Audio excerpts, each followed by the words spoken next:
really began to take seriously how many students came up to me after class and very quietly said things like, "So, have you read Philippa Gregory's The Other Berlin Girl?" Or have you read this historical novel? Or have you seen this popular film? Or have you seen 10 Things I Hate About You? Have you? And it made me realize that I did have students in these classes who had a strong interest in Renaissance history, Renaissance culture, Shakespeare, 16th century popular culture. They just were reading different things and looking at different things than I was. And so instead of fighting them, I started having as my bedtime reading a lot of historical novels, a lot of which, frankly, are not very good. I would not necessarily recommend someone spend a huge amount of their life reading Elizabeth Tudor Vampire Hunter or any number of other pretty. There's a detective series in which Queen Elizabeth and her secret privy council solve murder mysteries.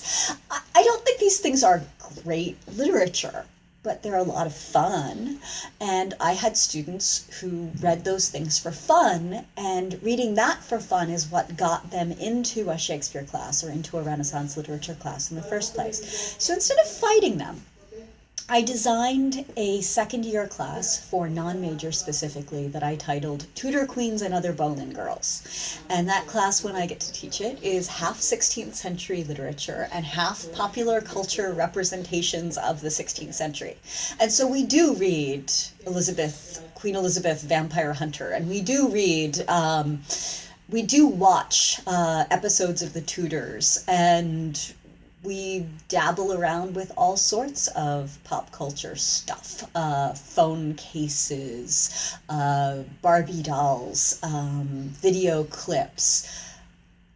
But half of what we read is 16th century English literature, and students who otherwise might never take a class in 16th century literature will happily sit and read book one of The Fairy Queen, and they will read Queen Elizabeth's speeches, and they will read Wyatt's sonnets, and they read lots and lots and lots of wonderful stuff because they've come in with an interest, with a set of questions they want answered. And by meeting them there, I find they're not really all that resistant. Those business majors, those chemistry majors, they're not hostile to learning this stuff. They just need a way in.